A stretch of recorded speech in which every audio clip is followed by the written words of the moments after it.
berusia 7 tahun merengek karena tidak ingin giginya dicabut. Padahal ia sudah mengeluhkan sakit gigi kepada ibunya sejak 4 hari yang lalu.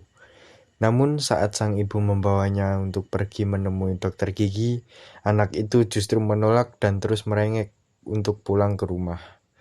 Sudah hampir 30 menit anak itu menangis. Sang ibu lama-kelamaan merasa jengkel dan memutuskan untuk tetap berdiam diri di puskesmas walau anaknya berteriak dengan kencang. Sehingga akhirnya seorang perawat menghampiri anak tersebut untuk mencoba menenangkannya. Atas nama Marcelina Hosam. Gak mau, takut. Udah dipanggil. Gak mau. Ayo adek masuk. Gak mau, terus aku takut. Kenapa? Takut dicabut giginya. Enggak kok. Sakit, gak mau. Aku gak suka. Enggak, dokternya baik kok. Enggak, suster bohong. Ayo, suster teman. Enggak, berisik. Jangan gitu sama suster. Maaf suster, anak saya mau dari semalam itu dalam terus. Iya bu, saya nggak apa-apa.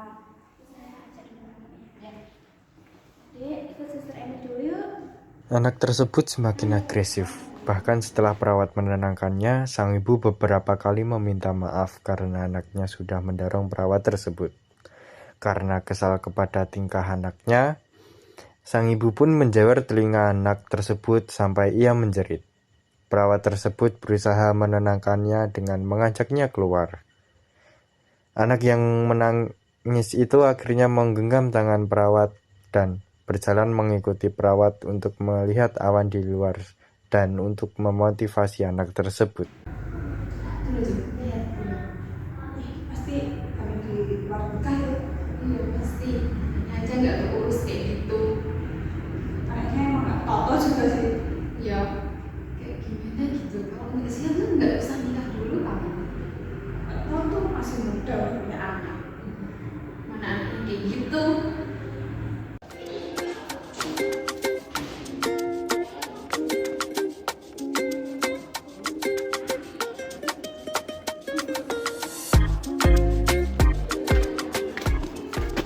A few moments later. Pada akhirnya sang anak tetap tidak mau untuk segera diperiksa. Tangisan anak tersebut membuat beberapa pasien semakin risih dan membuat pasien tidak betah di ruang tunggu. Nggak jadi bu, nggak jadi sus. Anak saya trauma. Aku takut. Ayo pulang aja. Hati-hati di jalan ya bu Terus ya, suster. Suster pamit pulang dulu ya. Hati-hati ya. The next day. Keesokan paginya ibu tersebut kembali membawa anaknya datang lebih awal untuk menghindari antrian panjang yang membuat anak itu semakin stres. Saat memasuki ruangan dokter, tubuh anak itu bergetar hebat karena ketakutan. Walaupun dokter yang akan memeriksa sudah bersikap ramah. Suster. Oh, adik yang kemarin ya? Iya, sus. Udah berani dek? Udah. Silahkan masuk aja.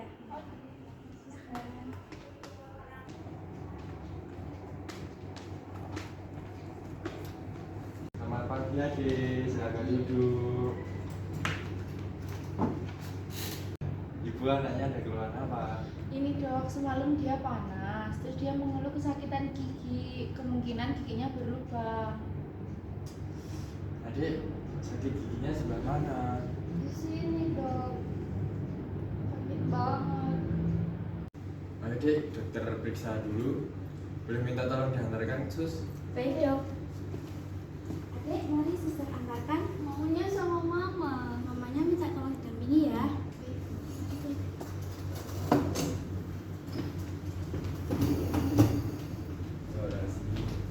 Alasnya dilepas ya. Iya. Mamanya boleh Aduh, sus, sakit. Aku takut.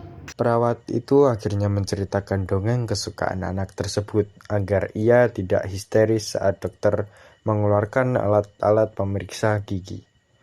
Perawat terus berusaha agar anak tetap fokus pada ceritanya, supaya si anak tetap rileks.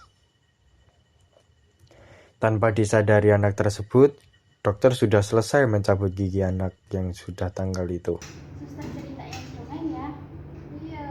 Jadi pada zaman dahulu ada peri gigi. Nah, setiap malam peri giginya menjenguk ke kamar setiap anak yang dicabut giginya. Setelah perinya masuk ke kamar, mereka senang karena tiba-tiba di sampingnya ada hadiah. Udah dok. Dan setelah itu anak-anak yang dicabut giginya tidak pernah takut lagi. Nah, adik udah selesai tadi menyambut giginya. Nah itu tadi giginya berlubang.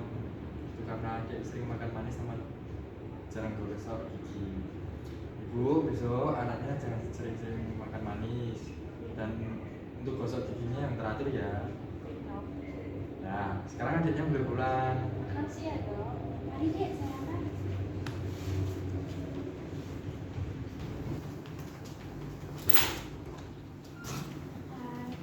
Terus ya, terus.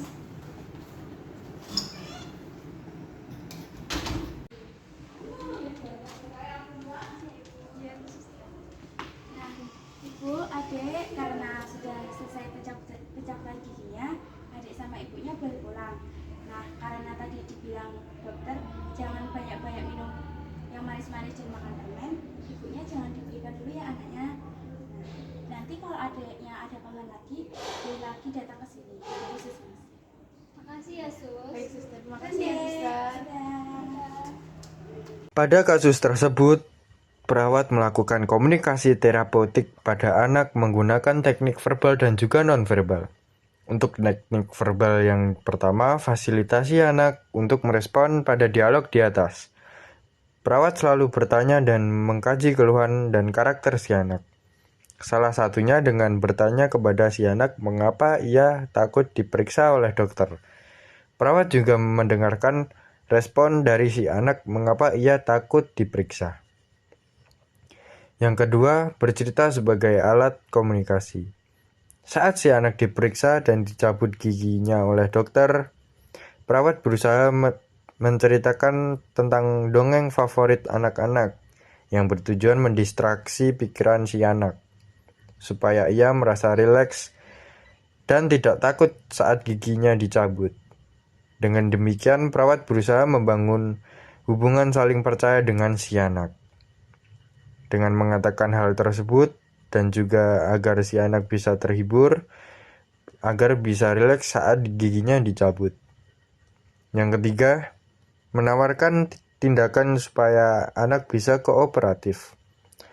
Perawat berpikir kritis untuk menawarkan sesuatu kepada si anak supaya ia mau diperiksa oleh dokter, yaitu dengan menawarkan dirinya untuk menemani sang anak saat diperiksa oleh dokter, sambil menceritakan dongeng peri gigi yang selanjutnya menjaga intonasi suara, pengalihan kontak mata, atau postur tubuh yang menjaga jarak fisik serta sentuhan.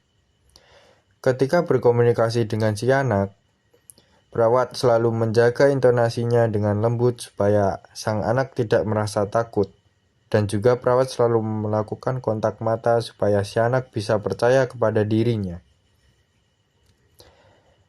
Yang kedua, teknik nonverbal. Komunikasi nonverbal yang dilakukan pada kasus di atas yaitu perawat berusaha terus menggenggam tangan sang anak saat diperiksa oleh dokter hingga giginya selesai dicabut dengan sentuhan tangan yang lembut. Perawat mampu membuat si anak rileks dan mengurangi rasa tegang saat gigi anak dicabut oleh dokter.